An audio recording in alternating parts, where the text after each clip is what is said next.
relax after a very nail-biting day yesterday. And who better to talk to about NFL free agency than our very own Nestor Aparicio. Nestor, welcome in. Oh, man, need a towel. I said that to Luke on Tuesday when the flurry began. I mean, you guys sponsor our tech service, and I tell you what, you're getting your money's worth this week, right? I mean, it's back, it's forth, it's up, it's down. You go to the gym, you leave the gym, you get in the car, you put the phone, you turn the phone. I mean, things are just happening. I think it's exciting for everybody in the league, and my wife is always the greatest barometer because she loves football, and, she knows who Earl Thomas is. She probably did not know of his greatness, but she knew Seattle and Legion of Boom and all that stuff. She goes to Super Bowls and whatnot.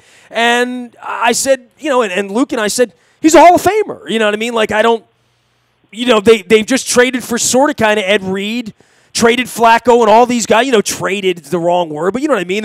They traded money and bodies. Eric Weddle, and they've upgraded at that position, and right now they've downgraded at linebacker, and right now they've gone sideways on the quarterback, but, it's not a $25 million quarterback anymore. So all of these moves are part of a giant puzzle, including the draft picks, compensatory picks they'll get next year for signing C.J. Mosley, and, what happens with Earl Thomas in Seattle and what they'll get, and all that stuff. So, it's a very complex algorithm as to how you get these players and where they come from. I would say this, Dennis, and I pointed this out with Luke, and I'll point it out with, I'm sure I'll talk to a lot of people from Seattle and onward and upward in the coming weeks about Earl Thomas, who I thought must have been 31 or 32, right? Then I look and he's 29. Let me all remember the injury as well. But I said to Luke, the good news here is this is still an attractive place. This is still a place, a guy in the prime of his career who wants to win and wants to be paid and wants to have a good experience in the league, that Brandon Carr has enjoyed his experience with the Ravens. Eric Weddle enjoyed his experience with the Ravens. Trevor Pryce enjoyed his experience with the Ravens. I don't even think Crabtree or Macklin or any of these mercenaries that they've brought in for a year or a couple of months have had bad experiences with the Ravens. And the fact that the Ravens are still attractive to Earl Thomas and Eric Berry just hit the street now. I mean, all these names are out there that when the good players hit the market, this is a place they want to come and play.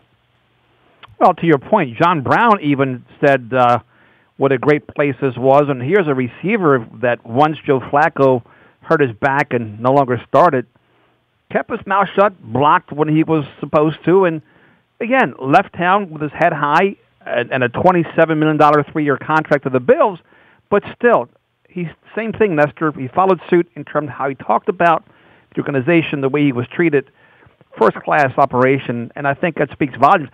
I'm worried about the fan base. I've heard you talk about it, the empty seats at the stadium, and that's my concern because, like you, I've lost a team in my lifetime, and a lot of these fans haven't. They haven't lived. Oh, I'm getting crazy about this. I mean, you know where I'm going with Baltimore Positive. Yeah, you and I have sat and talked about your business, my condo, your home, the county, the city, all the counties, the state, Republican this, Democrat this, liberal that, conservative this. We're all in this together. You know what I mean? And when bad things happen, and if the Ravens were to say, we're going to rebuild. And, like the way we were all talking at breakfast on Wednesday, right? Like, oh, boy, they're going to rebuild. They're going to save their money. They're going to maybe go into the marketplace. They're going to have 25 draft picks the next 2 years, right? So, there's all of that going on. And then we would say, well, what would that mean for sports? What would that mean for my radio station? What would that mean for our fun? What would it mean if both teams were bad for 2 or 3 or 4 years? That wouldn't be good. It wouldn't be. The economy for sports here isn't good for that right now. And we've already got one really lousy sports franchise that's been lousy in a lot of ways for a long, long time.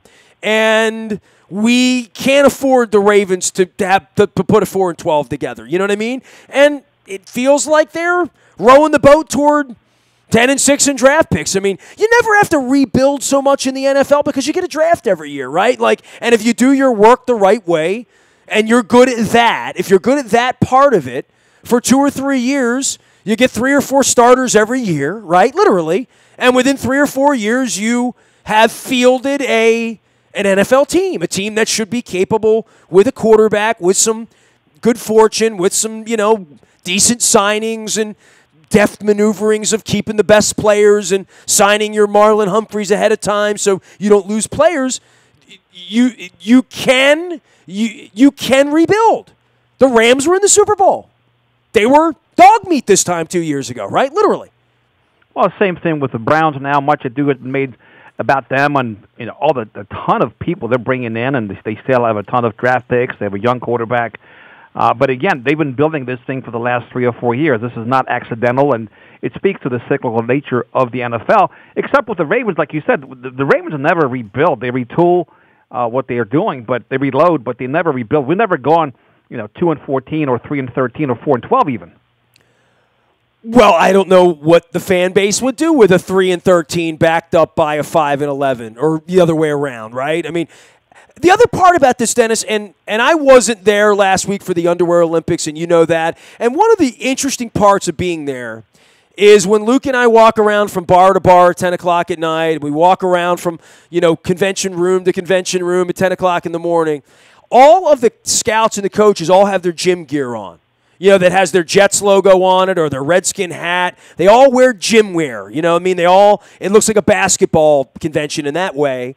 And I always say to Luke, that guy's got Colts on this year. Next year it'll be Chiefs. That guy's got 49ers on. Next year he'll be with the Seahawks. That these things all move around, except in places like Baltimore where it's always the same guys. In New England where it's always the same guys. There are these places where it's always the same guys.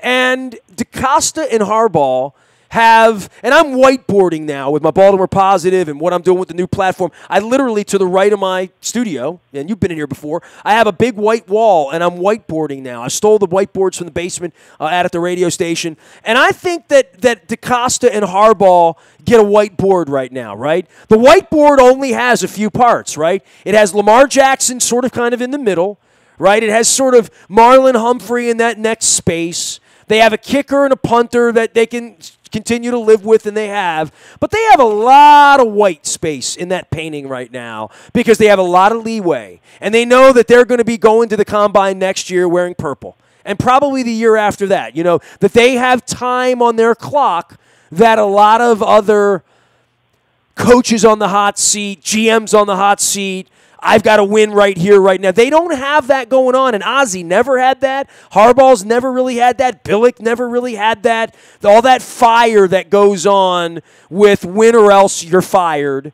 And Harbaugh lived through all that now and's got another deal. So the Ravens at least have that going on, that there is some conscience about how they're going to draft, the way they're going to do it, because there is a partnership there, Same thing with your car dealership. You don't think, if I don't make sales this month, I'm not going to be here in August. You're always thinking, I'm long-term. And there's a whole different way of thinking about that, Dennis, right? I mean, in the way you plan everything you do. And we all deal with that personally about our kids going to college or whether we're buying or renting, whether we're buying a pre-loved car or a new car and how long we're going to be in it and how much money we're going to see. We all have to make those decisions, budgeting decisions in real life. But the Ravens' budgeting decisions are far more long-term. And that allows them to not have to win the Odell Beckham sweepstakes, the Antonio Brown sweepstakes, or the Le'Veon Bell sweepstakes. And Dennis, the Cleveland Browns, Oakland Raiders, and New York Jets, what do they all have in common? Perennial losers. Correct. That's what they are. And I'll steal a line from John Harbaugh. You don't keep a job, you do a job, right? So there's coaches in the NFL, general managers, they're trying to keep their job versus they're doing their job. And to your point, whether you have continuity at WNST or Coons Ford of Baltimore or the Baltimore Ravens, when you have people who are focused on doing the job versus keeping the job, the outcome is always different. Well, I'm glad we're doing the job. We're on the job. I'm glad the WNST Tech Service is there. I'm glad Luke is on the job. He has surprised me a couple of times. I was in a meeting with some folks down at Corrigan in the Baltimore Marathon today, and I come out and I got come out of a meeting and there's two major tectonic plates, right? And we haven't talked about Ingram, and I'm sure we will. Are you satisfied with Earl Thomas then? I mean, they brought a Hall of Famer in here in the prime of his career and delivered him in a position. Did you see the retweet of our secondary? I mean, people are talking about we have the best secondary in the sport. I mean, if passing in the league matters, we're going to be pretty good at that part of it, right? Yeah, we can stop the run, and we have a great secondary, and we still have time There's still money left to sign more free agents. We have the draft, so I think this team is in very good position. But you need a. I never used to need a tracker like a free agency tracker until now. Eric Berry just got released by the Chiefs. I mean, you got to. I mean, it's insane, Nestor. I've got to go back and make sure I know that who's playing. This is something new in the NFL. We're not used to this much movement. This is a ton of movement, and it's dominating the headlines here. On this date on. All you need is the refresh button. That's all you need. Gosh, just refresh it's crazy. it. It's insane. You blink and you lose, and thank God for the NST tech service. Thank God for Luke Jones. That's all I'm going to say. I take no credit for that at all. That is the Luke Jones tech service. It's good, right? And we got the Terps, UMBC and Coppin have both been awesome and great stories, for Baltimore this week to keep us going. And we're opening day a couple weeks away here. I got the owners meetings next week. We got the Preakness. So it's good that we will not be talking about the Ravens. Listen, the key words, and I wrote these down when I talked to Luke on Wednesday morning. Transitional, right? Test tube offense. And then there's the R word, right? Rebuild, right? We were going to rebuild. We were going to transition. We were going to test tube. And all of a sudden, Earl Thomas and Mark Ingram in here. And it's all of a sudden, well, who are we going to draft now? Maybe we can win 10 games, right? Yep, that's exactly right. It's amazing how 24 hours change a narrative in a direction we think an organization is going into. But nothing surprising from this. They're top 5, maybe top 3 front office. We have a top 5, maybe top 3 head coach. This team is in good hands. Hopefully the fan base comes alive and supports this team, supports this organization through the heat and the cold and through the ups and the downs of the 2019 campaign. Well, when Earl Thomas picks off Pretty Boy out there in Cleveland, Mr. Loudmouth, and Odell Beckham is disappointed, out at the mistake on the lake, we'll look back on this day and say, I will take my Earl Thomas, and you can have Odell Beckham on and off the field, Antonio Brown, Facebooking from your locker room out there in Oakland, Chucky, and Le'Veon Bell, who made the poorest business decision in the history of the National Football League, let him go run around with the Jets. I'm good with Earl Thomas. I really am. And if Earl Thomas would have been signed on Sunday and the rest of this would have happened, I would have been okay with that too. I'm not doing any revisionist history. I'm good with signing a Hall of Fame. And I pointed this out to Luke. Earl Thomas is going to come in here, my favorite kind of Raven, pissed off for greatness. You know what? That's great because not only do we get to see Earl Thomas, as you mentioned, we get to see Odell Beckham Jr. We'll get to see Le'Veon Bell and C.J. Mosley when the Jets come to town. We'll see Sizzle. The Cardinals have a game at M&T. It just gets better and better, Nestor. Yeah, I'm trying to figure out, have there been any other Earls? I want to be witty on Twitter. I mean, obviously there's Earl Weaver, who's going to be greater than Earl Thomas. Anybody would have been greater than Earl Williams. Do you remember Earl Williams back in the early 70s? Earl Williams, no. Yeah, you want to. Well, I mean, nobody remembers Earl. I believe his nickname was the Big Cat. Let me look him up because he was the original bad trade that the Orioles made. Earl Monroe, right? Earl of Pearl Monroe, and we have the Duke of Earl. Oh, I should be nice. Earl Williams passed away in 2013, so I don't want to be disrespectful to Earl. I believe Big Cat was his name. But, wow. Oh, God rest his soul. Died of acute myeloid leukemia in New Jersey 6 years ago.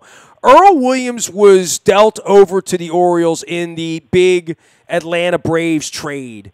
And it never really worked out. He was going to be the next great player, and it wasn't great. So I'm putting him in as less than Earl Thomas, but who is still less than Earl Weaver. Are there any other Earls?